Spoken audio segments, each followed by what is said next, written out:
মির্চি নিবেদন, গল্প gold mine. গল্প গোল্ড মাইন। দেখেছেন হুজুর, ফেরার কথা তুলতেই কেমন প্রলয় ছুটে আসছে। ফিরতে চাইলেও আমরা ফিরতে পারবো না। কেমন স্বামী তুমি? হ্যাঁ, কেমন স্বামী? বিয়ে করেছ স্ত্রীকে বলি দেওয়ার জন্য? গরিবদের মধ্যে মুঠো মুঠো মোহর বিলোচ্ছে যেন কোনো শেহজাদা এসে হাজির হলো রে আমার। শুধু শাদী না হলেই কুমারী? কখনোই তেমন কুমারীর কথা বলিনি আমি। মির্চি গল্প গোল্ড মাইন শুনছেন আরব্য রজনী। আজ শুনবেন সপ্তম হীরক কন্যার কাহিনী পর্ব ৩।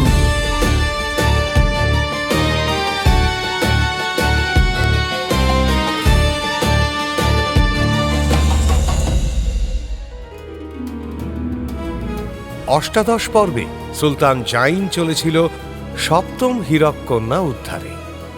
তাঁর আব্বার নির্দেশ মতো সে বান্দা মুবারকের খোঁজে পৌঁছে যায় মিশরের কায়রো শহরে। বান্দা মুবারকই একমাত্র জানে সপ্তম হীরক কন্যার হদিশ। কিন্তু কায়রোয় পৌঁছে চমক লাগে তার। বান্দা মুবারক বাদশাহ হয়ে বসেছে।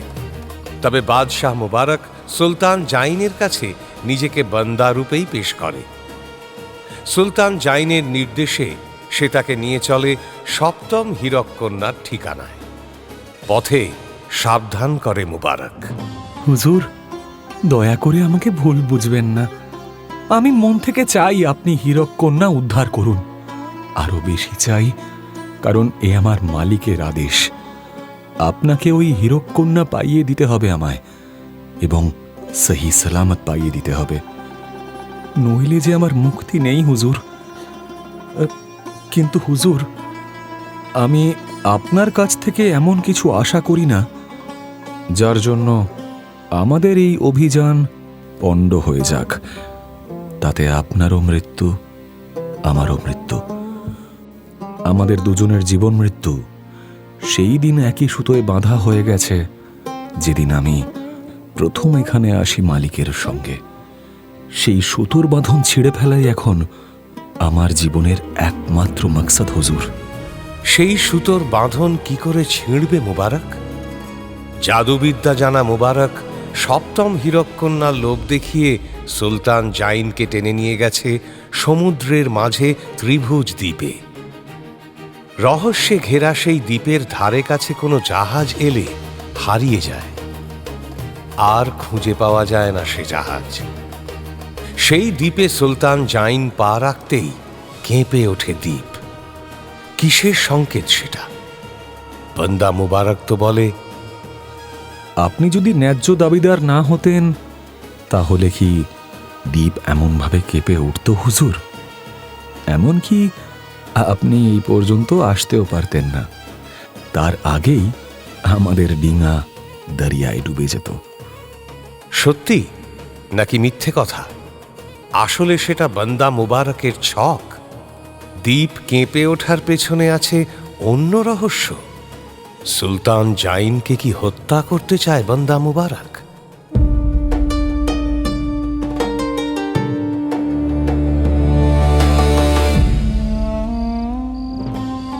নাও বেগম, আজ তাড়াতাড়ি চলে এলাম। শুরু করো তোমার হীরক কন্যার কিস্সা। হুজুরের আজ বেশ তাড়া দেখছি। আজ কি কাহানি শেষ করেই ছাড়বেন? অবশ্যই। জানতে হবে না ওই বান্দার কবল থেকে কিভাবে রক্ষা পেল? রক্ষা পাওয়ার কি আছে হুজুর?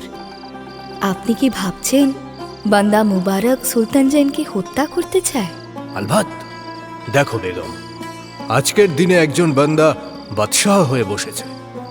ব্যাপারটাকে কিন্তু সহজভাবে দেখা উচিত নয়। নিশ্চয়ই কিছু নয় ছয় করেছে।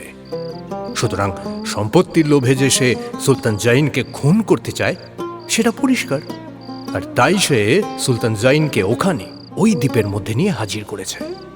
কিন্তু কালকেই যে বললেন হুজুর, খুন করতে হলে অত দূরে যাওয়ার প্রয়োজন কি? কায়রোর চারধারে তো মরুভূমি। খুন করে বালির মধ্যে লাশ পুঁতে দিলেই কেল্লাফাতে হতো না? সেটা না করার একটা যুক্তি আমি পেয়েছি বেগম। কি যুক্তি হুজুর? বান্দা মুবারক কায়রোর লোকের কাছে মাসিহা। সে তার ভাবমূর্তি বজায় রাখতে এই চাল চেলেছে। দেখো বেগম, সে কিন্তু তার নফর চাকরদেরও বিশ্বাস করেনি। তাদের দাঁড় করিয়ে রেখেছে সেই সমুদ্রের পাড়ে। একেবারে নিশ্চিদ্র পরিকল্পনা করেছে সে। তার মানে আপনি অত ভালো মানুষটাকে বিশ্বাস করছেন না হুজুর? ভালো মানুষ কে? ওই বান্দা মুবারক পাক্কা ইবলিশ, শয়তান। হ্যাঁ, ভালো মানুষ যদি কেউ থাকে তো সুলতান জাইন। নিজের সর্বস্ব দান করে দিয়েছে নিজের প্রজাদের। সহজ সরল মনের মানুষ, তাই তো বান্দা মুবারকের ফাঁদে পড়েছে। আর তার ভক্তি দেখেছ, একেবারে ঝরে ঝরে পড়ছে। একটা কথা আছে জানো তো দুনিয়াজাদ, অতি ভক্তি চোরের লক্ষণ। তবে সবার উপরে আল্লাহ আছেন, তিনি ভালো মানুষদের ঠিক রক্ষা করেন। আর এখানে সেটাই হলো গল্প, বুঝলে দুনিয়াজাদ? আল্লাহ কিভাবে সুলতান জাইনকে রক্ষা করলেন সেটাই জানা। আল্লাহকে কষ্ট করে আর রক্ষা করতে হয় না হুজুর। কাহানির পরের অংশ শুনুন। সেই হাতির মাথাওয়ালা মাঝিটার কথা মনে আছে তো? থাকবে না আবার? ওই তো, দেহের ওপরটা হাতির মতো, কোমরের নিচ থেকে বাকিটা মানুষের মতো, আর কান দুটো পেল্লায় বড়। সে প্রাণী তো বান্দা মুবারক আর সুলতান জাইনকে হ্রদের মধ্যের দ্বীপে নামিয়ে দিয়ে গায়েব হয়ে যায়। বান্দা মুবারক চলে দ্বীপের আরও গভীরে। শুরুর আগে সুলতান জাইনকে শুধু বলে, আসুন হুজুর, আমার পিছনে আসুন। তারপর আর একটিও কথা নয়।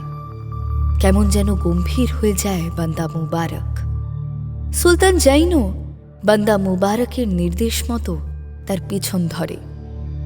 এদিকে মনে তার উথালি পাথালি, ব্যাটা বান্দাটা তাকে আবার খুন করবে না তো?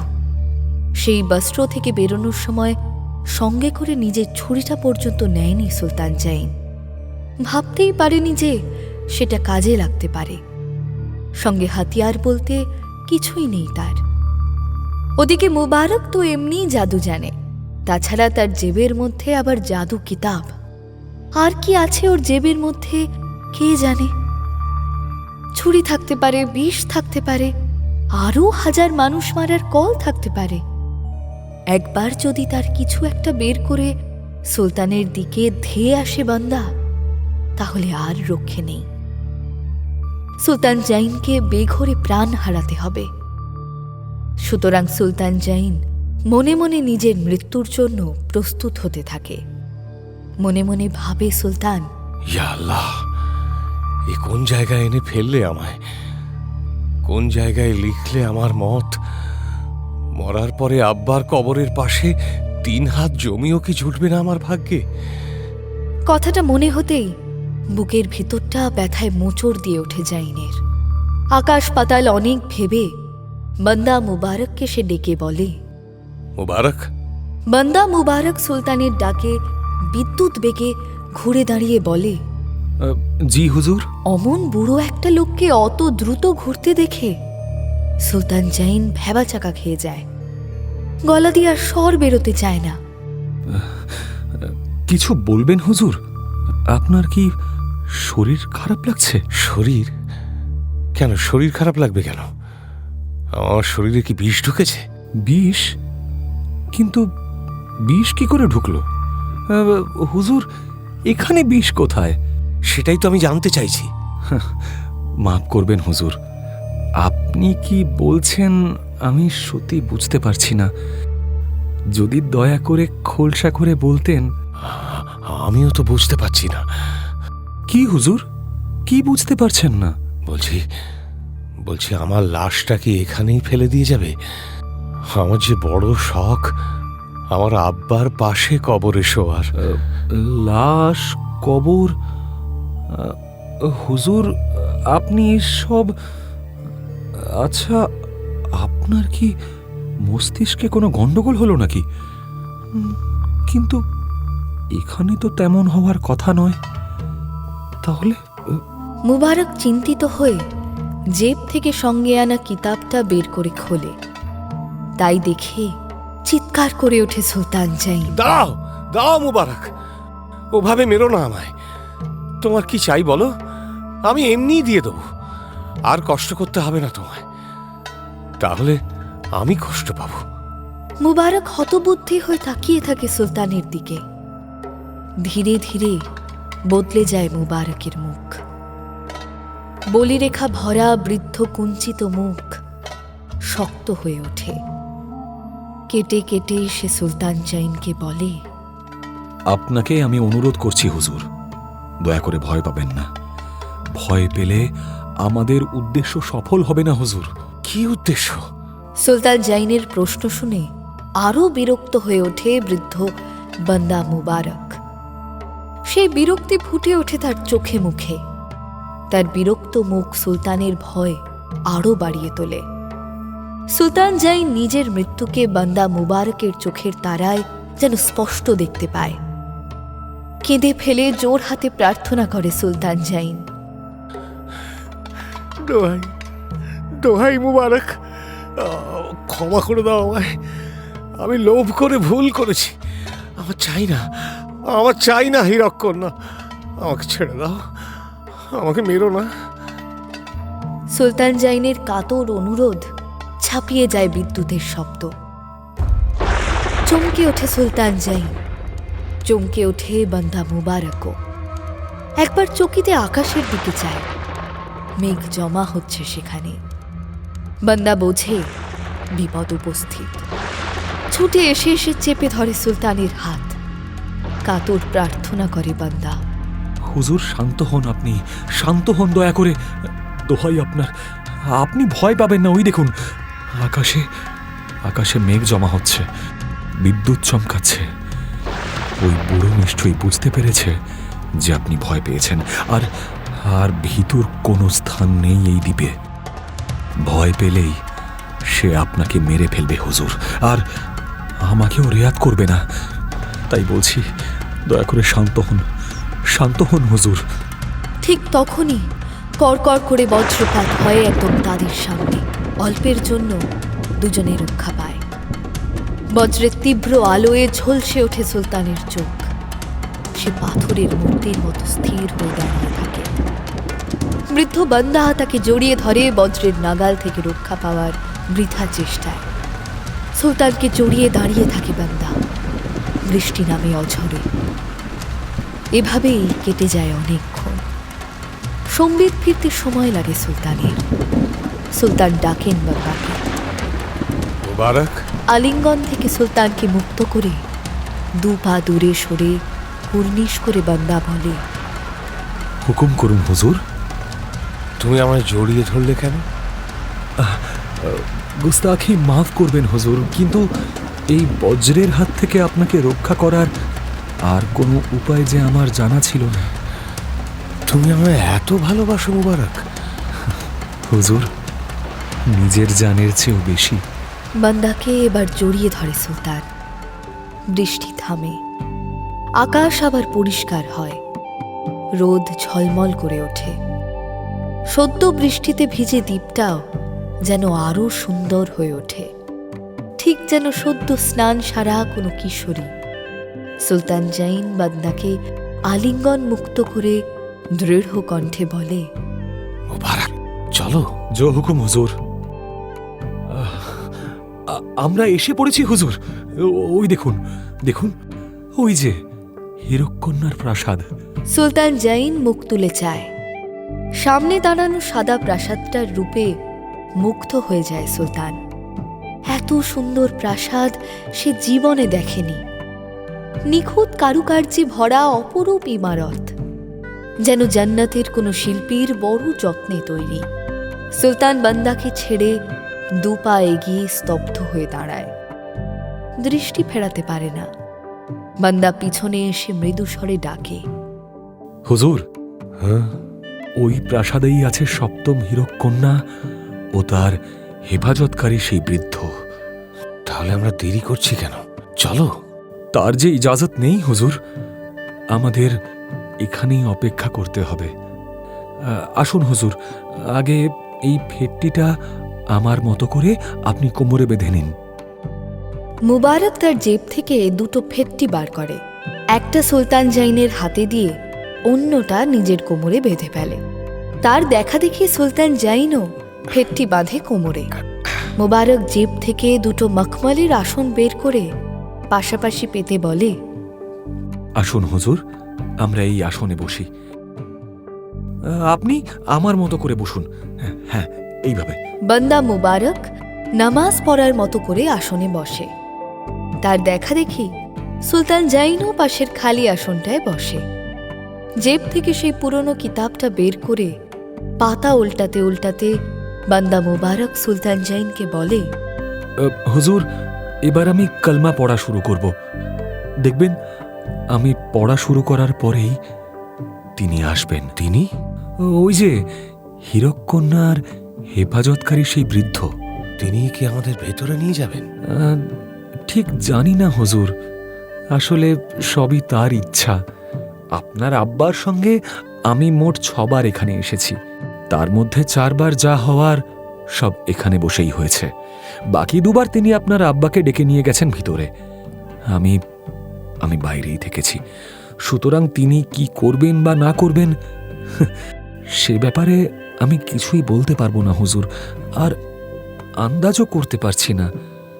তবে হুজুর, আমি এইটুকু বলতে পারি যে যদি ওনার মেজাজ ভালো থাকে তাহলে উনি খুবই মিষ্টি একজন বৃদ্ধ রূপে আসবেন, আর যদি ওনার মেজাজ খারাপ থাকে তাহলে উনি যে কতটা ভয়ঙ্কর হতে পারেন হুজুর, তা ভাবলেও গা শিউরে ওঠে। তুমি দেখেছিলে তার রাগ? হ্যাঁ হুজুর, একবার, শুধু একবারই দেখেছিলাম। যাই হোক, ছাড়ুন সে কথা। হুজুর, আপনাকে শুধু আমি একটা কথা মনে করিয়ে দিতে চাই। আপনি যা বলার বুঝে বলবেন, তিনি যেন কোনোভাবে রাগ না করেন। আর হ্যাঁ, তাকে সম্বোধন করবেন সুলতানদের সুলতান, এই পানি জমিন আসমানের ঈশ্বর বলে। এবার যদি অনুমতি দেন তাহলে আমি কলমা পড়া শুরু করি হুজুর। হ্যাঁ, শুরু করো। সুলতান জাইনের অনুমতি নিয়ে বান্দা মুবারক কিতাব দেখে কলমা পড়া শুরু করে। দেখতে দেখতে আবার আকাশ কালো করে আসে, আবার বিদ্যুৎ ঝলসে ওঠে আকাশে। এবার যেন তার উন্মাদনা অনেক বেশি। সঙ্গী হয় প্রবল ঝড়। ঝড়ের দাপটে বসা দায় হয়ে ওঠে দুজনে। তবুও দাঁতে দাঁত চেপে বসে থাকে সুলতান জাইন। বসে তাকে থাকতেই হবে, যে করেই হোক তাকে সপ্তম হীরককন্যার উদ্ধার করতেই হবে। তার আব্বার শেষ ইচ্ছা পূরণ করতেই হবে তাকে। বান্দা মুবারকের জেদ চেপে যায়। তার মালিকের শেষ হুকুম সে পালন করেই ছাড়বে। পুরনো কিতাবকে আঁকড়ে ধরে কালমা পড়ে চলে। হাওয়ায় কিতাবের পাতা খুলে উড়ে যাওয়ার জোগাড়, তবুও আঁকড়ে ধরে থাকে কিতাব। এক সময় মেঘের ফাঁক দিয়ে উজ্জ্বল সূর্য দেখা যায়। উজ্জ্বল সেই সূর্য এগিয়ে আসে দুজনের দিকে। সূর্যকে এগিয়ে আসতে দেখেই বান্দা মুবারক মাথা নত করে সম্মান জানায়। সূর্যটা বেশ কিছুটা কাছে আসার পরে সুলতান জাইন বুঝতে পারে ওটা আসলে সূর্য নয়, কোনো একজন মানুষ এগিয়ে আসছে। তাকে ঘিরে রয়েছে উজ্জ্বল এক আলোক বলয়। চারিদিকে রাত নেমেছে, অন্ধকারে তাই আরো উজ্জ্বল হয়ে উঠেছে ওই আলোক বলয়। তীব্র আলোকে মাথা নত করে চোখ ঢাকে সুলতান। বৃদ্ধ স্মিত হেসে সুলতান ও বান্দার সামনে এসে দাঁড়ায়। স্বাগত সুলতান জাইন। বৃদ্ধের মুখে নিজের নাম শুনে চমকে মুখ তুলে তাকায় সুলতান জাইন। আলোর উজ্জ্বলতা তখন অনেকটাই কমে এসেছে। ঝড়ও কমে মৃদুমন্দ বাতাস বইছে। সে স্পষ্ট দেখতে পায় বৃদ্ধকে। পরম স্নেহশীল তার রূপ। সাদা আলখাল্লা পরা, মাথায় চুল সাদা। জীবনের চলার পথে দু একজন এমন মানুষের সঙ্গে দেখা হয়ে যায় যারা নিতান্তই অপরিচিত, কিন্তু তাদের দেখলে বড্ড আপন মনে হয়। বৃদ্ধকে তেমনই লাগে সুলতান জাইনের। সুলতান জাইন জিজ্ঞেস করে, আপনি আমার নাম জানেন? তোমার নাম, তোমার বাবার নাম তোমার আসার উদ্দেশ্য সব জানি। সব জানেন? হ্যাঁ বেটা, আমি সব জানি। হে সুলতানদের সুলতান, হে পানি জমিন আসমানের ঈশ্বর! সুলতান জাইনের মুখে ওই সম্বোধন শুনে হেসে ওঠেন বৃদ্ধ। থেমে যায় সুলতান জাইন। খানিক হেসে নিয়ে হাসি থামিয়ে বৃদ্ধ বলে, আমাকে অত দাঁত ভাঙা তকমায় সম্বোধন করো না বেটা জাইন। অত ভারী ভারী কথা বলতে গিয়ে নিজের নামটাই শেষে ভুলে যাব। তাহলে শোনো, আমি তোমার হাতে সপ্তম হীরককন্যা তুলে দেব, কিন্তু না, এখানে নয়। আমি স্বয়ং তোমার পাতাল ঘরে রাখা সিংহাসনে তাকে বসিয়ে রেখে আসব। কিন্তু তার প্রতিদানে আমার একটা জিনিস চাই। পারবে আমায় এনে দিতে? হুকুম করুন সম্রাট, আমি আমার জানও কোরবান করতে রাজি আছি। আমার আব্বার শেষ ইচ্ছে আমাকে পূরণ করতেই হবে। বেশ বেশ, শোনো বেটা, আমার এক পঞ্চদশী কুমারী মেয়ে চাই, কিন্তু মনে রাখবে সেই মেয়ে যেন সত্যি কুমারী হয়। সুলতান জাইন আশা করেছিল যে বৃদ্ধ নিশ্চয়ই অসম্ভব কিছু চাইবে, কিন্তু বৃদ্ধের এই সামান্য চাহিদা শুনে খুব নিশ্চিন্ত হয় সুলতান জাইন। অবহেলায় বলে, পঞ্চদশী কুমারী? হে আর এমন কি, আমি যাচ্ছি, নিয়ে আসছি। আপনি বরং হীরককন্যাকে প্রস্তুত করুন। নাদান ছোকরা, তুমি কি ভাবছো? পঞ্চদশী কুমারী জোগাড় করা কি এতই সহজ? এটা আমার সালতানাত হলে আমাকে যেতেও হতো না হুজুর। হলফ করে বলতে পারি, এক ডাকে কম করে 1000 খানেক পঞ্চদশী কুমারী আপনার সামনে দাঁড় করিয়ে দিতাম। সে কুমারী তো আমি চাই না বেটা। তুমি কি ভাবছো শুধু শাদী না হলেই কুমারী? কখনোই তেমন কুমারীর কথা বলিনি আমি। আমার প্রয়োজন একজন শুদ্ধ পঞ্চদশী কুমারী, যাকে কোনোদিন কোনো পুরুষ উচ্ছিষ্ট করেনি।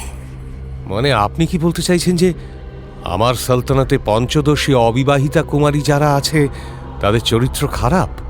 খারাপ কি ভালো তা বলে কি লাভ?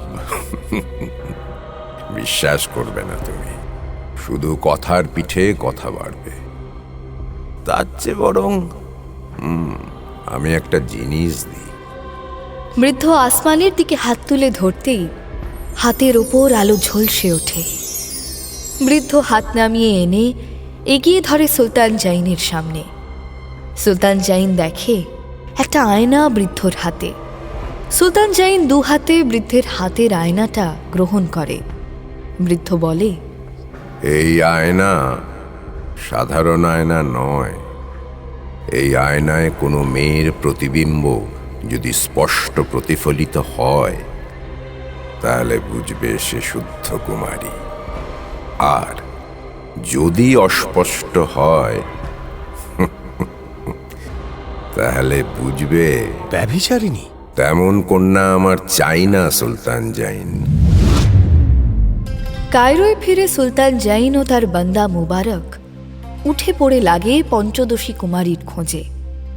ফেরার পথেই বান্দা মুবারক সুলতান জাইনকে পরামর্শ দেয়, হুজুর, আমার মনে হয় কায়রোয় ফিরেই দাওয়াতটার ব্যবস্থা করা উচিত। কোন দাওয়াত? হুজুর, ওই যে আপনার সম্মানে যেটা করব বলে ভেবেছিলাম, দেশের গণ্যমান্যদের দাওয়াতে ডেকে আপনার সঙ্গে পরিচয় করিয়ে দেব। মুবারক, তুমি পারো বটে। কেন হুজুর? এখন পঞ্চদশী কুমারী কন্যা খোঁজা ছেড়ে দাওয়াত দেবে, ফুর্তি করবে। গোস্তাখি মাফ করবেন হুজুর, আপনি বোধহয় আমার উদ্দেশ্যটা বুঝতে পারেননি হুজুর। কি উদ্দেশ্য? দেখুন, আপনাকে কায়রোতে কেউ চেনে না। মাফি চাইছি হুজুর এটা বলার জন্য, কিন্তু বাস্তব এটাই, আপনার সুলতানিয়াতের বাইরে আপনাকে কেউ চেনে কিনা সন্দেহ। নইলে কি আপনি এত সহজে ছদ্মবেশে কায়রো পর্যন্ত চলে আসতেন না? কেউ না কেউ আপনাকে ঠিকই চিনে ফেলতো হুজুর। সে তো চেনেই না। আমার সালতানাতেও আমাকে সবাই ঠিকঠাক চেনে না। আমি ছদ্মবেশে ঘুরে বেরিয়েছি, সেখানে কেউ চিনতে পারেনি। ছদ্মবেশ যে খুব জব্বর পরেছিলাম তাও নয়, শুধু একটা ছেঁড়া কামিজ জড়িয়ে নিয়েছিলাম, তাতেই কেল্লা ফতে হয়ে গিয়েছিল। তাহলে হুজুর আপনি বলুন, কোনো পঞ্চদশী কুমারীর আব্বা আপনার সামনে তার মেয়েকে আনবেন কেন? আর যদি আপনার সামনে না আনেন, তাহলে তার প্রতিবিম্ব আপনি ওই আয়নায় দেখবেন কি করে? হ্যাঁ, তা বটে। সেই জন্যই তো বলছি হুজুর, আপনাকে আগে চেনানোর প্রয়োজন আছে। কথাটা ঠিক বলেছ মুবারক। হুজুর, আরও একটা কথা আছে। কি কথা? আপনার পরিচিতি তো না হয় বানানো গেল, কিন্তু হুট করে অন্দরমহলের মেয়েদের আপনি দেখবেন কি করে? তারা যে সবাই পর্দানসীন, আপনি তাদের কাছে পরপুরুষ। আপনার সামনে তারা আসবে কেন? কোনো ভদ্র মেয়ে তো আপনার সামনে আসতেই চাইবে না। কথাটা তো ভেবে দেখিনি মুবারক। আচ্ছা, আমার আব্বা হুজুর বহু মেয়েকে শিশু বয়সে কিনে নিতেন, তাদের নিজের প্রাসাদে রেখে বড় করতেন। বড় হলে দাসী বাঁদির কাজে নিযুক্ত করতেন। আমি তো সুলতান হওয়ার পর তাদের মুক্তি দিয়েছি, একটিও নেই আর। সকলেই সংসার করে সুখ শান্তিতে আছে। তোমার প্রাসাদে এমন মেয়ে নেই? আছে হুজুর, কিন্তু আমার বিশ্বাস যেমন মেয়ে দরকার তেমন মেয়ে নেই। তাহলে তো বড় মুশকিল হলো দেখছি। এখন তো দেখছি ওই বুড়ো চাহিদা মাফিক পঞ্চদশী কুমারী জোগাড় করা সত্যিই কঠিন। এখন কি হবে মুবারক? সহজ করা যায় হুজুর, শুধু একটা ছোট্ট মিথ্যে কথা বলে। কি কথা? আমি রটিয়ে দেব যে আপনি শাদী করতে চান। শাদী? আর আমি? কখনো না। আরে হুজুর, বললেই কি আপনি শাদী করছেন নাকি? শুনুন, আমার পরিকল্পনাটা একবার শুনুন। মুবারকের পরিকল্পনা মাফিক বিশাল দাওয়াতের আয়োজন হয় মুবারকের প্রাসাদেই।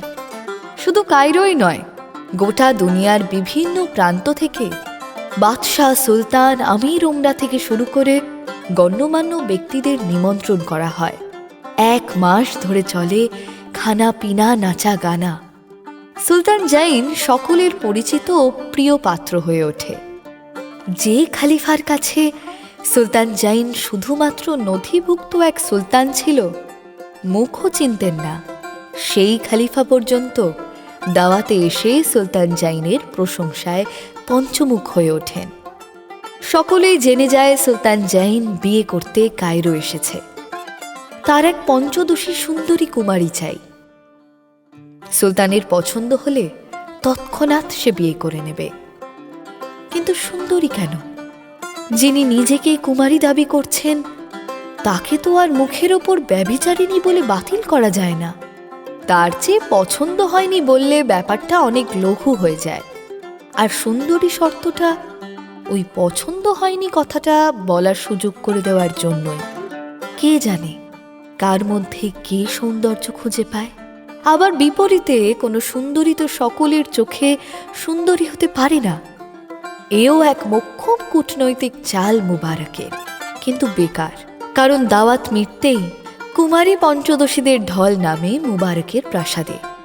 সারা দুনিয়ার বাদশাহ, সুলতান, আমির উমরাদের যত পঞ্চদশী সবাই এসে জোটে, কিন্তু সবাই বাতিল হয়ে যায় আয়নার পরীক্ষায়। আয়নায় সকলের প্রতিবিম্বই অস্পষ্ট আসে। শেষে সুলতান জাইনের সন্দেহ হয় ওই আয়নার ওপর। বান্দা মুবারককে সে বলে, আচ্ছা, ওই বেটা বুড়ো আমাকে ঠকালো না তো? ছি ছি ছি ছি হুজুর, দয়া করে অমন ভাবে বলবেন না। কেন বলবো না? এতগুলো 15 বছরের মেয়ে এলো, আর এদের মধ্যে একজনও শুদ্ধ কুমারী নয়। মানে সবাই ব্যভিচারিণী, সবাই। কি আশ্চর্য! বিশ্বাস হয় না মুবারক। অবিশ্বাস করারও তো কোনো পথ নেই হুজুর। পথ নেই? কি বলছো মুবারক? যারা এসেছেন সকলেই বাদশাহ, সুলতান, আমির ওমরাদের মতো সম্ভ্রান্ত ঘরের পঞ্চদশী। অনেক পণ্ডিত লোকের ঘরের মেয়েরাও এসেছেন। এমন অনেক মেয়ে এসেছেন যারা দুনিয়ার সামনে উদাহরণ হতে পারেন। তাও তুমি বিশ্বাস করছো যে এরা সকলেই ব্যভিচারিণী? এরা যদি ব্যভিচারিণী হন, তাহলে প্রকৃত শুদ্ধ কুমারী কে? আপনি অকারণে উত্তেজিত কেন হচ্ছেন হুজুর? উত্তেজিত হব না। আপনার উত্তেজিত হয়ে কোনো লাভ নেই হুজুর। ব্যাপারটাকে আপনি এভাবে দেখছেন কেন? একটু অন্যভাবে দেখলেও তো পারেন। কিভাবে দেখছি? আর আর দেখতেই বা বলছো কিভাবে? প্রকৃত শুদ্ধ কুমারী খোঁজার বদলে ভাবুন না, সেই মেয়েকে খুঁজে বের করতে হবে যার প্রতিবিম্ব স্পষ্ট পড়বে ওই আয়নায়। বোধহয় ঠিক বলছো মুবারক, কিন্তু আদৌ কি কারো প্রতিবিম্ব স্পষ্ট পড়বে এই আয়নায়? নাকি সবই তঞ্চকতা? ঠিক যেমন আমরা ওই সুন্দরী খোঁজার শর্তটা জুড়ে করছি, ওটা আমাদের বাতিল করার ফাঁদ আসলে। মানে ওই বুড়ো সপ্তম হীরককন্যা আমাদের দিতে চায় না, তাই এমনভাবে ফাঁকি দিল। সে কি করে হয় হুজুর? উনি যে 6 জন হীরককন্যা আপনার আব্বাকে দিয়েছিলেন, তাহলে সপ্তম জনকে দিতে আটকাচ্ছে কোথায়? আর আপনি যে ওই কন্যার যোগ্য দাবিদার তাও তো প্রমাণিত। আপনি ত্রিভুজ দ্বীপে পৌঁছতে পেরেছেন। আপনি ওই দ্বীপে পা রাখতেই দ্বীপ কেঁপে উঠেছে। মিথ্যা মিথ্যা মুবারক, সব মিথ্যা। আমি জীবনে বহু প্রতারিত হয়েছি। আমি কাউকে বিশ্বাস করি না, করতে পারি না মুবারক। চেষ্টা করলেও করে উঠতে পারি না। হুজুর, আপনার আব্বাকেও না? মুবারক, দেখুন হুজুর, নিজের আব্বার ওপরে অনন্ত বিশ্বাস দয়া করে হারাবেন না। মানুষটাকে আমি খুব কাছ থেকে দেখেছি হুজুর, বোধহয় অত কাছ থেকে আপনিও দেখেননি তাকে, তাই আপনার বিশ্বাসে ভাটা পড়েছে। তিনি যখন নির্দেশ দিয়েছেন তখন সপ্তম হীরককন্যা উদ্ধার করতেই হবে হুজুর। কিন্তু ওই বুড়ো শর্ত পূরণ করব কি করে? একটা সম্ভাবনা বোধহয় আছে হুজুর। কি সম্ভাবনা? দেখুন হুজুর, আমরা এতদিন শুধু উচ্চবিত্ত আর সম্ভ্রান্ত পরিবারের মধ্যেই ওই পঞ্চদশী শুদ্ধ কুমারী খুঁজে ফিরেছি। একবার মনে করে দেখুন তো বৃদ্ধের শর্ত। তিনি শুধু পঞ্চদশী শুদ্ধ কুমারী চেয়েছেন, ধনী বা গরিব সেটা কিন্তু বলে দেননি হুজুর। আমরা তো গরিবের ঘরে হদিশ করতে পারি। বান্দা মুবারকের কথা যুক্তিপূর্ণ মনে হয় সুলতানের, কিন্তু গরিবের মেয়ে পাবে কোথায় তারা? কেন হুজুর, কায়রোতে কি গরিব মেয়েদের অভাব নাকি? কিন্তু তারা আসবে কেন? যদি সৎ চরিত্রের মেয়ে হয়, তাহলে তারাও যে পর্দানাসীন হবে। একবার শুধু খবর তুলে দিতে হবে তাদের আব্বা আম্মেদের কানে। সারা কায়রো জানে যে সুলতান জৈন বিয়ের পাত্রী খুঁজছেন। গরিব আব্বা আম্মেদের শুধু জানাতে হবে যে ধনী পরিবারের মেয়েদের সুলতানের পছন্দ হয়নি, সুলতান গরিব ঘরের মেয়ে বিয়ে করবেন সিদ্ধান্ত নিয়েছেন। আর হুজুর, বাকিটা ওই আব্বা আম্মিরাই করে নেবেন। তো ওই আব্বা আম্মিদের জানানোর উপায়? সেসব আপনি আমার ওপরেই ছেড়ে দিন হুজুর। তলব পরে এক বুড়ি ঘটকের। বিধবা মানুষ একা থাকে, সন্তানরা দেখে না। বুড়ি ঘটকালি করে নিজের দানা পানি জোগাড় করে। তাকে প্রয়োজন জানাতেই বুড়ি একেবারে হৈ হৈ করে ওঠে। তার উপরে দ্বিগুণ আগ্রহী হয়ে ওঠে যখন সুলতান জাইন বলে, আর যদি মেয়ে জোগাড় করে দিতে পারো, তাহলে তোমাকেও আর কষ্ট করে খেতে হবে না, বুঝলে? তোমাকেও নিয়ে তুলবো আমার প্রাসাদে। তুমি হবে আমার স্ত্রীর খাস দাসী। দিন গড়াতেই বুড়ি এক দঙ্গল 15 বছর বয়সী মেয়ে নিয়ে হাজির হয় বান্দা মুবারকের দরবারে। প্রত্যেককে একে একে সামনে এসে মুখ দেখাতে বলা হয়। সকলে একে একে এগিয়ে এসে নকাব সরিয়ে মুখ দেখায়। সুলতান জাইনের সেই দিকে খেয়াল নেই। সে শুধু চেয়ে থাকে দরবারে লুকোনো বুড়োর দেওয়া আয়নাটার দিকে। প্রত্যেকের একে একে প্রতিবিম্ব পড়ে আয়নার ওপর, কিন্তু কারোর প্রতিবিম্বই স্পষ্ট নয়।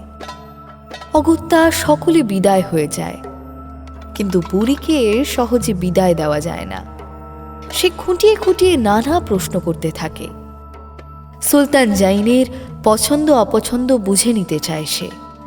মাঝে মাঝে এক আধজনের প্রসঙ্গ টেনে মিলিয়ে দিতে চায় সুলতানের প্রয়োজন।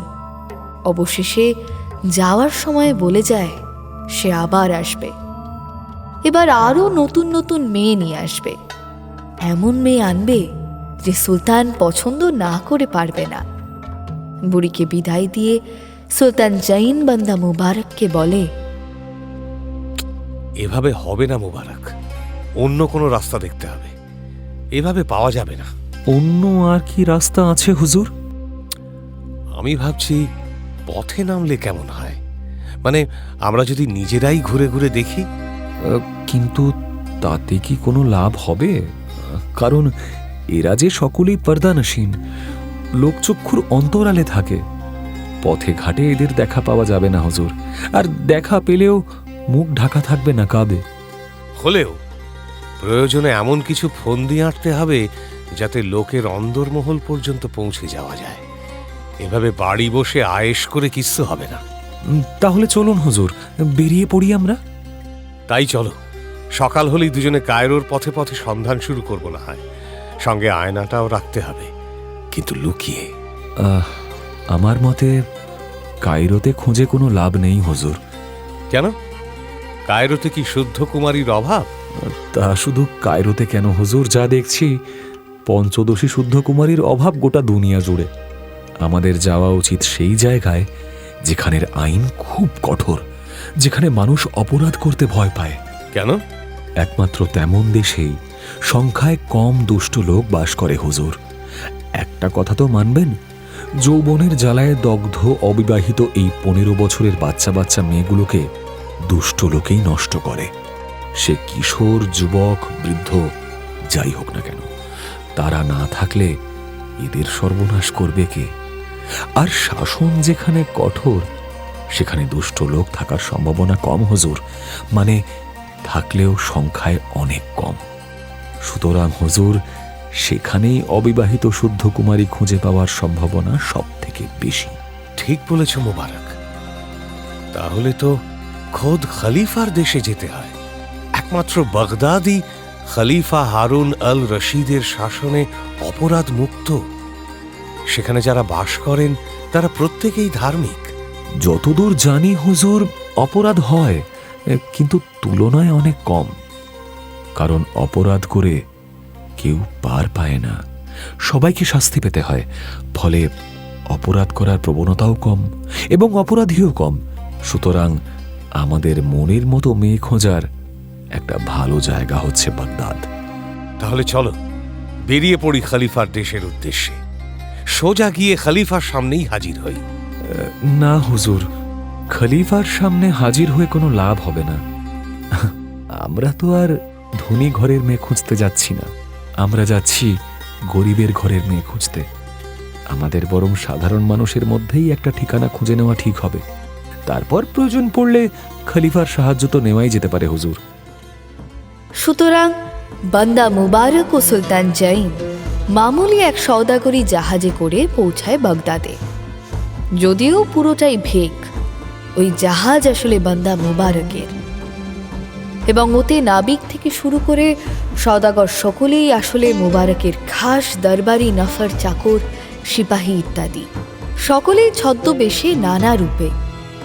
সওদা করার এটা সেটা কিছু তোলা হয় জাহাজে ঠিকই, কিন্তু সেগুলো সবই মামুলি সামান, লোক দেখানোর জন্য। তা দিয়ে সওদা করা হয় না। বাগদাদে পৌঁছে এক গরিব মহল্লায় ঘর ভাড়া নেয় মুবারক ও সুলতান। বাকিরা থেকে যায় জাহাজে। ঘটনাচক্রে তাদের ঘরের পাশেই এলাকার মসজিদের এক ইমাম থাকত। ইমাম স্বভাবে ছিল খুব হিংসুটে, বিশেষ করে ধনীদের সহ্য করতে পারত না। নিজে গরিব হওয়ায় ধনী মানুষ দেখলে হতাশায় ভুগত। সেদিন হয়েছে কি, রোজকার মতো দুপুরের জোহরের নামাজ শেষ করে ইমাম বাড়ি ফিরছে। বাড়ির ফটকের সামনে এসে থমকে দাঁড়াতে হয় তাকে।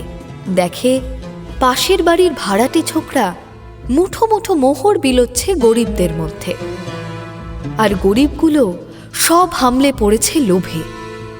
দেখে তো ইমাম সাহেবের মাথায় রক্ত উঠে যায় আর কি। গজগজ করে বাড়িতে ঢুকে মেজাজ দেখাতে শুরু করে। ইমাম সাহেবের বিবি জানতে চাইলে বলে, গেল গেল গেল গেল, সব গেল।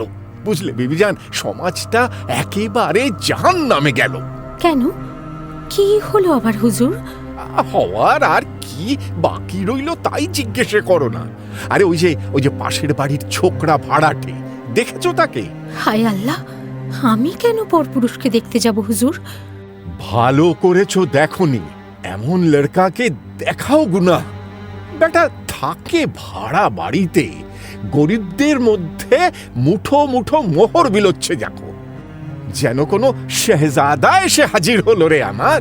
সে তো ভালোই করেছে হুজুর, আপনিই তো বলেছেন গরিব দুঃখীদের সেবা করলে আল্লাহর আশীর্বাদ পাওয়া যায়।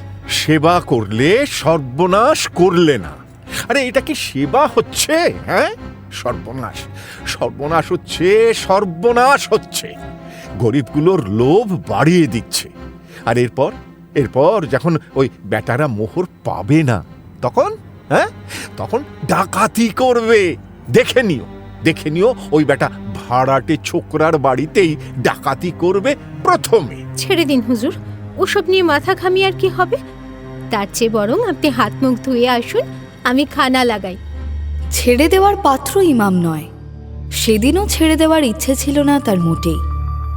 বরং গিয়ে ওই গরিবগুলোকে দুকথা শুনিয়ে ছোকরাকে দুটো মোক্ষম গালি দিয়ে একটু উপদেশ আওড়ে নিজেকে জাহির করে তবে ফেরার ইচ্ছে ছিল।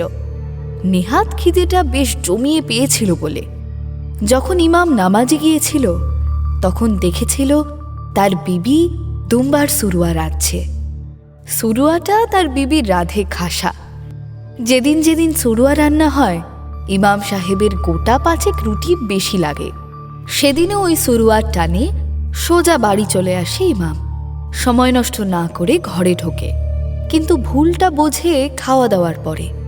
নিজেকে জাহির করার অমন সুবর্ণ সুযোগ ছাড়ায় পেট ফুলতে শুরু করে তার।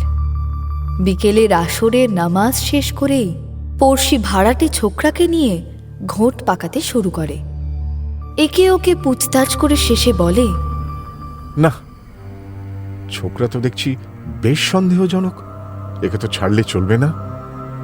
বেটা এদিকে ভাড়া থাকে গরিব মহল্লায়, ওদিকে আবার মোহর বিলি করে। হ্যাঁ, কিন্তু মোহর পায় কোথায়? নিশ্চয়ই কোনো বদ মতলব আছে ব্যাটার। না না না না না, খলিফাকে জানাতে হবে ব্যাপারটা, নইলে ভালো মন্দ কিছু হলে খলিফা উল্টে আমাকেই দোষ দেবেন, বলবেন জানতাম যখন তখন জানাইনি কেন। ইমামের কথা সূর্য ডোবার আগেই জেনে যায় মুবারক। প্রতিবেশীরাই তাকে সাবধান করে দেয়। প্রসঙ্গ সুলতান জাইনের কানে তুলতেই সুলতান বলে, তাহলে তো আর এখানে থাকা উচিত হবে বলে মনে হচ্ছে না মুবারক। আমি কি জানতে পারি আপনি এমনটা কেন বলছেন? আরে খলিফা জেনে গেলে তো আমাদের ধরে নিয়ে যাবে। অবশ্য তাতে ক্ষতি কিছু নেই, মাঝখান থেকে তোমার পরিচয় গোপন করার পরিকল্পনাটা শুধু ভেস্তে যাবে। আচ্ছা হুজুর, আপনি এখনই কেন ভেবে বসলেন যে খলিফা আমাদের উপস্থিতি জেনে যাবেন? হেয়ালি করো না মুবারক, আজ মনটা বড় খুশ। বহুদিন পরে গরিব দুঃখীদের মুখে হাসি দেখেছি। আজ অন্তত হেয়ালি করো না। কি বলবে সাফ সাফ বলো। হুজুর, আমি ওই ইমাম সম্পর্কে যা জানতে পেরেছি তাতে আপনি দেখে নেবেন, আজ রাতেই ওই ইমাম এসে আপনার সঙ্গে দোস্তি করবে। আর আমাদের হয়ে উপযুক্ত মেয়ে খোঁজাটাও ওই করে দেবে হুজুর। শুধু রাতে কিছু খানা পিনার ব্যবস্থা করতে হবে। আমাকে ইজাজত দিন হুজুর, কাজে লেগে পড়ি আমি। বান্দা মুবারক প্রথমেই ভালো ভালো খানা পিনার ব্যবস্থা করে ফেলে ভাড়া বাড়িতে। সুলতানের সামনে খাবার সাজিয়ে রেখে বলে, হুজুর আপনি একটু অপেক্ষা করুন, আমি ইমামকে নিয়ে আসছি। দিনের শেষ নামাজ শুরু করে বেরোতেই ইমামের সামনে গিয়ে দাঁড়ায় বান্দা মুবারক। সেলাম ঠুকে বলে, হুজুর বান্দা মুবারকের সালাম কবুল করুন। মুবারককে দেখেই নাক সিটকায় ইমাম। মুবারক সেসব গ্রাহ্য না করে বলে, হুজুর আমার মনিব সুলতান জৈন আপনার সেবায় এক সামান্য ভেট পাঠিয়েছেন, মাত্র 500 মোহর। কথার সঙ্গে সঙ্গেই জেব থেকে মোহরের থলি বের করে এগিয়ে ধরে বান্দা মুবারক।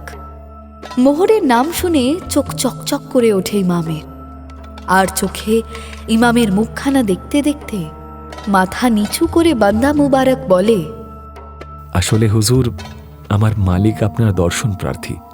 তিনি ধার্মিক মানুষ। আপনার বাণী শুনে তিনি এতই বিহ্বল হয়ে পড়েছেন যে আজ সকালে গরিবদের মধ্যে মোহর বিলি করেছেন। তাতেও তিনি শান্তি পাননি হুজুর। এখন তিনি অপেক্ষা করে আছেন আপনার বাণী শোনার জন্য। একমাত্র আপনার বাণী তাকে শান্ত করতে পারে। হুজুর, যদি মেহেরবানি করে একবার আমাদের ঘরে একটু পায়ের ধুলো দিতেন। সেখানে আপনার আতিথেয়তার জন্য নামমাত্র খানাপিনার আয়োজন করেছেন মালিক। বেশি কিছু না, ওই মাত্র 27 রকমের পদ হুজুর। বান্দা হয়ে তো দেখছি ভারী কথা বলো হে তুমি। হ্যাঁ, শোনো, বান্দাদের বান্দার মতোই থাকাই সাজে। চলো, তোমার মালিকের কাছে চলো, দেরি করো না। 500 মোহর শুনেই একটু থমকে যায় ইমাম। তার উপর বান্দা মুবারকের ভারী ভারী কথাগুলো তাকে আরও বিভ্রান্ত করে। মুবারকের এত কথার মাঝে সে মাত্র 2টো শব্দ ভালো করে বুঝতে পারে। 1, 500 মোহর, 2, 27 পদের খানা। ব্যাস, আর কিছু বোঝার দরকার হয় না তার কর্তব্য স্থির করার জন্য। কথার মাঝেই মুবারকের হাত থেকে ছোঁ মেরে মোহরের থলিটা নিয়ে সে ছোটে সুলতান জাইনের ভাড়া বাড়ির উদ্দেশ্যে। পিছনে ছোটে বান্দা মুবারক, মুচকি হাসি হেসে। সুলতান জাইনের সঙ্গে ইমামের ভাব হতে সময় লাগে না।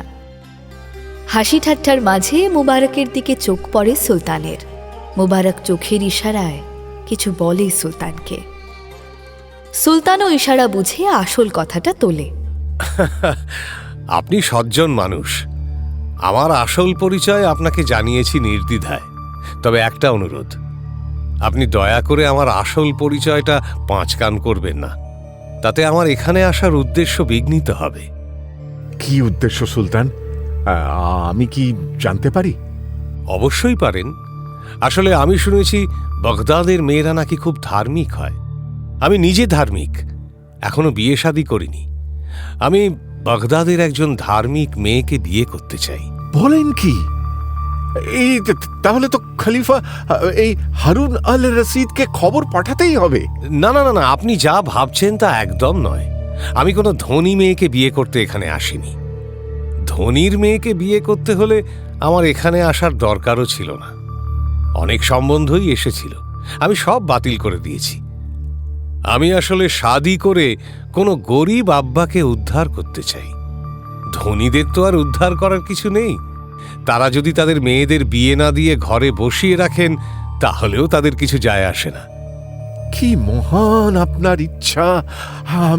আমি যত দেখছি আপনাকে তত অবাক হচ্ছি। কিন্তু ইমাম সাহেব, দুঃখের বিষয় কি জানেন? কি? আমি কোনো মেয়ে পাচ্ছি না। সে কি? চারিদিকে এত মেয়ে থাকতে। না না, আমার একটা শর্ত আছে। এটা আমার খানদানের শর্ত। তা কি শর্ত? বেগম হতে হবে ঠিক পঞ্চদশী, এবং তাকে হতে হবে শুদ্ধ কুমারী। পঞ্চদশী শুদ্ধ কুমারী? হ্যাঁ। আছে আছে আছে আছে আছে, একদম আছে, একদম আছে। আপনি যেমন চাইছেন তেমন মেয়ে আছে, একদম তেমন মেয়ে আছে। এই আমাদের মসজিদের প্রধান ইমামের মেয়ে, একেবারে আপনি যেমন চান। কিন্তু ইমাম সাহেব, বাকি সব ঠিক আছে, কুমারীত্ব বুঝবো কি করে? সেটা তো আপনি শাদী করে রাত কাটালে বুঝবেন। তার আগে তো বোঝা যাবে না। ঠিক বলেছেন। তো ঠিক আছে, তাই হবে।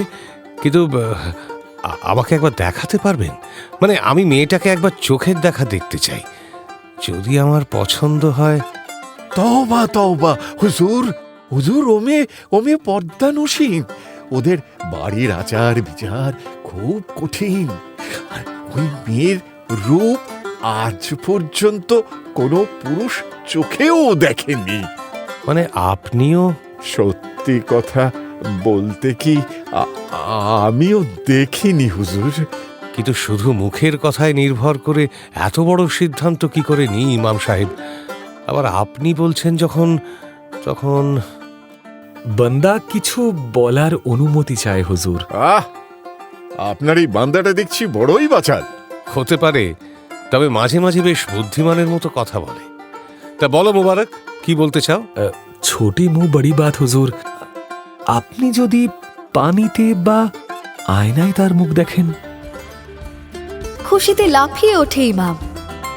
তখনই সে ছোটের মসজিদের বড় ইমামের বাড়ি। বড় ইমাম বিয়েতে আগ্রহী হলেও এভাবে নিজের মেয়েকে এক অপরিচিত ছেলের সামনে দাঁড় করাতে কিছুতেই রাজি হয় না।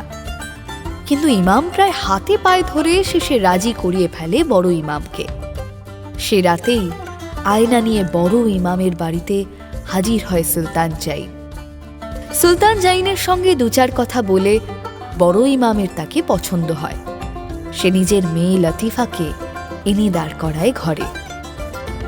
লতিফা নকাব খুলতেই তার প্রতিবিম্ব পড়ে সুলতানের হাতে ধরা আয়নায়।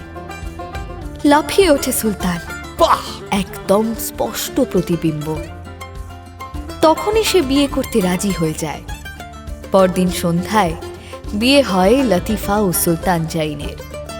বিয়েতে উপস্থিত হন স্বয়ং খলিফা হারুন আল রশিদ। পরদিন সকালে চোখের জলে কন্যা বিদায় করে বড় ইমাম। বান্দা মুবারকের জাহাজে চড়ে বসে নবদম্পতি। আর দেরি করে না সুলতান জাইন। মুবারককে নির্দেশ দেয় জাহাজ সোজা ত্রিভুজ দ্বীপের দিকে নিয়ে যেতে। সেই আবার পুরনো পথে লতিফা ও সুলতান জাইনকে নিয়ে ত্রিভুজ দ্বীপে উপস্থিত হয় বান্দা মুবারক। বিস্ময় মাখা চোখে চারদিকে চোখ বুলিয়ে লতিফা জিজ্ঞেস করে সুলতানকে, এ আমরা কোথায় এলাম? তোমার সালতানিয়াতে? কি সুন্দর! না, এটা ত্রিভুজ দ্বীপ। ত্রিভুজ দ্বীপ? কোন ত্রিভুজ দ্বীপ যেখানে জাহাজ গেলে হারিয়ে যায়? তুমি জানো ত্রিভুজ দ্বীপের কথা? জানবো না কেন, কিতাবে পড়েছি। বলো না, আমরা কি সেই ত্রিভুজ দ্বীপে এসে পড়েছি ভুল পথে? পথ ভুলে নয় লতিফা, পথ ঠিকই আছে। শিগগিরই ফিরে চলো, শিগগিরই ফিরে চলো, নইলে আমরা কেউ আর ফিরতে পারবো না। আমরা পারবো, শুধু তুমি পারবে না। মানে? শোনো লতিফা, আমার মনে হয় এবার তোমাকে সত্যি কথাটা বলার সময় এসেছে। সুলতান জাইন আর কিছু লুকোয় না লতিফার থেকে। প্রথম থেকে সব খুলে বলে তাকে। একটু দূরে মাথা নিচু করে অপরাধীর মতো দাঁড়িয়ে থাকে বান্দা মুবারক। সব শুনে কেঁদে ফেলে লতিফা। সুলতান জাইনকে প্রশ্ন করে, তার মানে আমি যে এতকাল আমার কুমারিত্ব রক্ষা করলাম সেটাই আমার অপরাধ? তার জন্যই আমার এই চরম শাস্তি? একটা এমন দ্বীপে যেখানে কোনো প্রাণী নেই, সেখানে একটা বুড়োর হাতে আমাকে ছেড়ে দিয়ে যাবে শুধু নিজের স্বার্থে? কেমন স্বামী তুমি? হ্যাঁ, কেমন স্বামী? বিয়ে করেছ স্ত্রীকে বলি দেওয়ার জন্য? উত্তর দিতে পারে না সুলতান জাইন। লতিফা কান্নায় ভেঙে পড়ে। সুলতান মাথা নিচু করে দাঁড়িয়ে থাকে অপরাধীর মতো। স্তব্ধ হয়ে কিছু ভাবে সুলতান জাইন। ফিরে বান্দা মুবারককে বলে, মুবারক। জি হুজুর। ফিরে চলো ওকে নিয়ে। হুজুর, মানে? ফেরার কথা বলতেই আকাশ মেঘে ঢাকতে শুরু করে। তিনজনে চমকে তাকায় আকাশের দিকে। ধীরে ধীরে ঝড় ওঠে। মুবারক অস্থির হয়ে বলে, দেখেছেন হুজুর, ফেরার কথা তুলতেই কেমন প্রলয় ছুটে আসছে। ফিরতে চাইলেও আমরা ফিরতে পারবো না, কারণ ফেরার আর কোনো পথ নেই হুজুর। তবুও সে পথ খুঁজবো। তেমন হলে এই ঝড়েই আছাড় খেয়ে মরব। কিন্তু আমি আমার নিজের স্বার্থের জন্য নিজের বিবিকে বলি চড়াতে পারবো না। আমি একটা নিষ্পাপ মেয়ের সর্বনাশ করতে পারবো না। আপনি দয়া করে শান্ত হন হুজুর, অনেক দেরি হয়ে গেছে, আর এসব ভাবার সময় নেই। এখন এখন আমাদের এগিয়ে যেতে হবে। আমি আর এগোবো না। আমি কিছুতেই ওই বুড়োর হাতে আমার বিবিকে তুলে দেব না মুবারক। সুলতান জাইন লতিফার হাত ধরে হ্যাচকা টান মেরে বলে, চলো লতিফা, আমাদের পালাতে হবে।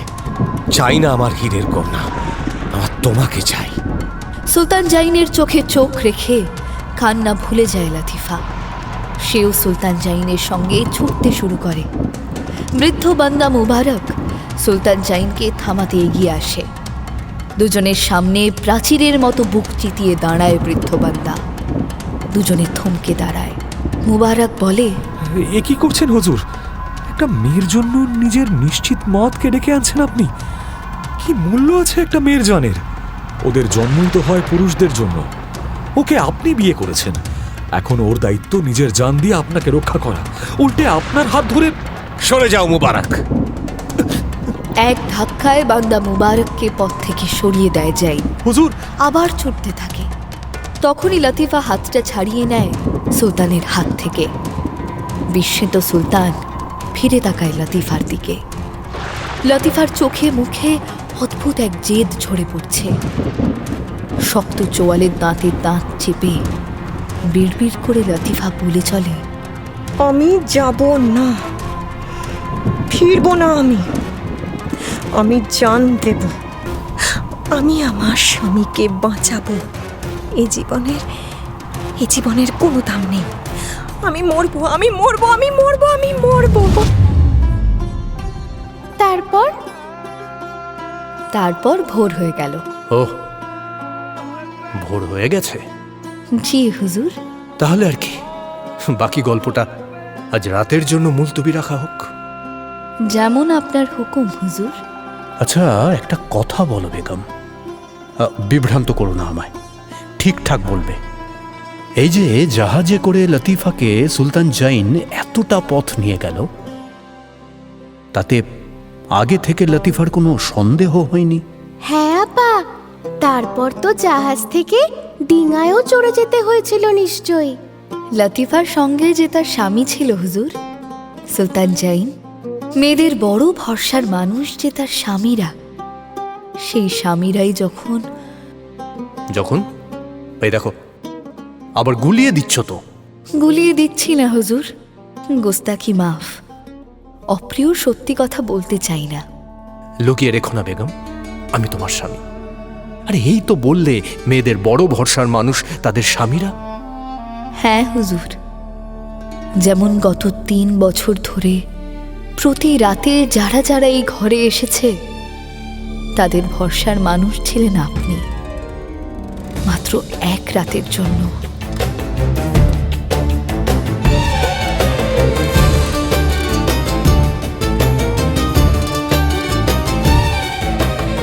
বেগম শেহরাজাদের মোক্ষম চালে বাকরুদ্ধ হয়ে যান প্রবল প্রতাপশালী সুলতান শাহরিয়ার। তার আগেই অবশ্য বেগমের জীবনে আর একটা দিন মঞ্জুর করে দিয়েছেন সুলতান বিনা বাক্য ব্যয়। আসলে জানতে হবে তো তাকে, একটা নিষ্পাপ মেয়ে তার স্বামীকে ভরসা করে কি পেল শেষে? জীবন, ভালোবাসা, না মৃত্যু? আমরাও জানতে পারবো উত্তরটা 20তম পর্বে।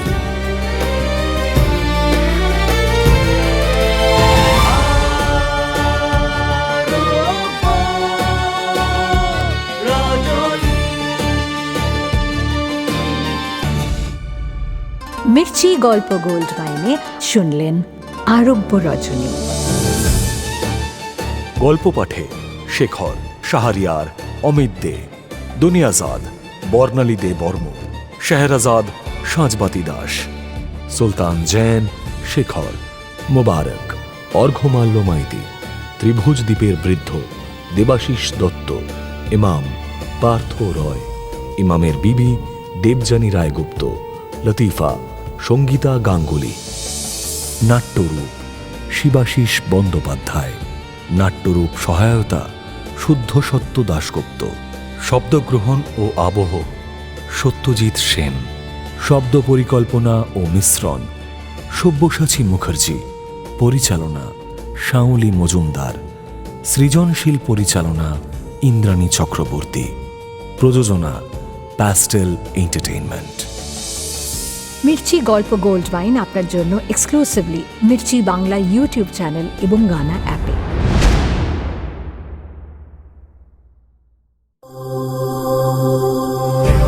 মির্চি নিবেদন গল্প গোল্ড মাইন।